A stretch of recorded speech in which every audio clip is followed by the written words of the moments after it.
جی اچھا یہ مجھے بتائیے کہ مسئلہ سمجھتے ہیں کہ آگے تو گمبھیر صورتحال ہے، اگلی جو فصلیں آئیں گی، ظاہر بات ہے گندم مہنگی تو ہر چیز مہنگی، کیونکہ ظاہر بات ہے یہ تو سٹیپل ڈائٹ ہے، سٹیپل ڈائٹ مہنگی، سٹیپل ڈائٹ مہنگی تو ہر چیز مہنگی، آگے چاول کی فصل آ رہی ہے، اس کے بعد آگے فصلیں دوسری جو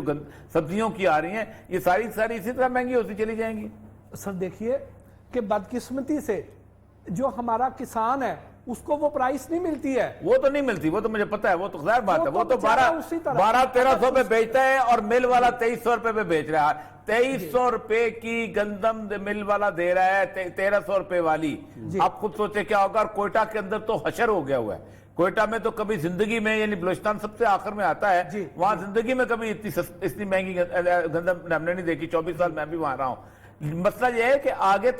تو وہ وقت آ رہا ہے 2 مہینے کے بعد سردیوں میں، جہاں گندم جو ہے وہ مشکل دکانوں پہ نہیں ملے گی، اس کا مطلب ہے سر تو یہی ہوگا نا، یہاں پہ پھر جب تک شارٹیج کو آپ ایک خاص حد تک لے کے نہیں جاتے، جب تک عوام کی چیخیں نہیں نکلتی، اس وقت تک من مانی قیمتیں مافیا وصول نہیں کر سکتا۔ صحیح ہے، سب سے پہلے رلائیں گے، اس کے بعد ترسا کے دیں گے، اور پھر جو آپ کو میں نے بتایا میرے منہ میں خاک کہ یہ قیمت 100 روپے سے بھی اوپر نکل جائے گی، اور یہ اگلے 1-2 مہینوں میں آپ کو نظر آئے گی جس تیزی کے ساتھ یہ معاملات خرابی کی طرف بڑھ رہے ہیں۔ اگر حکومت نہ جاگی، اگر انہوں نے پھر آپ امپورٹ کرنی ہے تو پھر کھل کے کریں۔ نہ جگائیں عمران خان صاحب کو، نہ جگائیں، نوٹس لے لیا تو یہ بھی نہیں لبڑا۔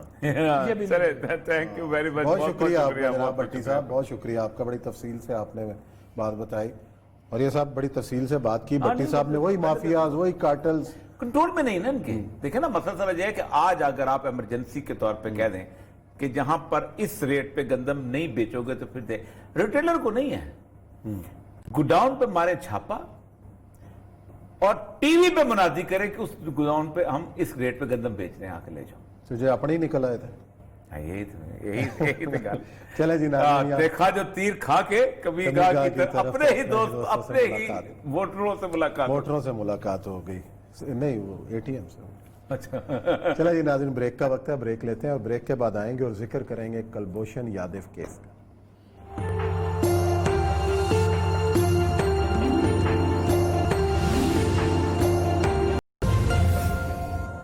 جی ناظرین، حرف راز میں ایک بار پھر خوش آمدید۔ ہم بات کریں کلبھوشن یادو کیس کی کہ پاکستان کے پاس اس وقت آپشنز کیا ہیں، اور عالمی عدالت انصاف میں جاتے وقت کا فیصلہ کس کا تھا، کیوں کیا گیا، اس میں کیا نقائص باقی رہ گئے، اور پاکستان کے پاس اس حوالے سے اب آپشنز کیا باقی رہ گئے، اس پہ بات کرتے ہیں۔ اور یہ صاحب آپ یہ کہہ رہے ہیں کہ جی اس حوالے سے جو ہماری اوبلیگیشنز ہیں وہ کیا ہیں، پاکستان کے اوپر جو آ رہا ہے کہ جی ہم ایک باقاعدہ آرڈیننس کے ذریعے ہم نے کونسلر ایکسیس بھی دے، مرضی کا وکیل بھی کرنے کی اجازت دے رہے ہیں، اور حکومت بھی اس حوالے سے بڑی تنقید کا شکار ہے کہ جناب عمران خان صاحب جو ہیں اور ان کی حکومت تمام تر فیسیلیٹیشن دے رہی ہے کلبھوشن یادو کو، پس منظر کیا ہے؟ دیکھیں پورا فیصلہ 39 صفحے کا میرے سامنے پڑا ہوا ہے، 10 ملا کے 42 صفحے بنا لو۔ اس کے اندر سب سے امپورٹنٹ ترین چیز یہ ہے جس کے اوپر سارے گند ہے، جس پہ کوئی نہیں مانے گا، اور یہ سیاستدان کو سچ بولنا چاہیے، کم از کم جب انڈیا کا معاملہ آئے۔ کورٹ کہتی ہے ٹو کنکلوڈ، یعنی ہم بحث کو سمیٹ رہے ہیں، دا کورٹ فائنڈس، کورٹ کہتی ہے that Pakistan is under an obligation، Pakistan obligation ہے پاکستان کی، پاکستان کا لازم ہے to provide by means of its own choosing, یہ تسی خود جڑا پنگا لیا نا، اون چوزنگ کیتی ہے، ایفیکٹیو ریویو، کہ آپ نے خود آپٹ کیا ہے کہ بھائی جان ہم یہ کام کریں گے کیونکہ ہم انٹرنیشنل کورٹ آف جسٹس پہ آ گئے ہیں۔ پورے کا پورا یہ جو میٹر ہے اس بات پہ ڈسکشن کرتا رہا ہے کہ کیا یہ انٹرنیشنل کورٹ آف جسٹس کی جورسڈکشن تھی کہ یا نہیں تھی۔ آپ حالت یہ ہے کہ یہاں تک کہ وہ یہاں تک کہتے رہے ہیں کہ نہیں، پھر انڈیا کا جب ہم چلے گئے، جب ہم نے اس کو ثالث مان لیا تو پھر ہم اس میں وہ کہتا ہے کہ پہلا تو انہوں نے یہ کہا کہ انڈیا نے ہمیں کہا ہے کہ اس کی سزا ختم کی جائے، یہ ملٹری کورٹ ہے، انہوں نے کہا یہ پاکستان کا ہم نے قانون پڑھا ہے، پاکستان کا لاء پڑھا ہے، پاکستان کے شہری بھی اگر یہ حرکت کرے تو اس سے گزرتے ہیں۔ The court finds that these submissions made by India cannot be upheld۔ ایک تو یہ، اس کے بعد انہوں نے اگلا یہ کام یہ کیا، سنیں اب یہ ابھی بھی انہوں نے کونسل ایکسس بھی نہیں دینی چاہیے، میں سمجھتا ہوں انکار کر دینا چاہیے۔ The court considered that a special emphasis must be placed on the need for the review and reconciliation to be effective۔ review or reconsideration of the conviction and sentence of Mr. Yadav in order to be effective must ensure that full weight is given to the effect of the violation of the rights of 36.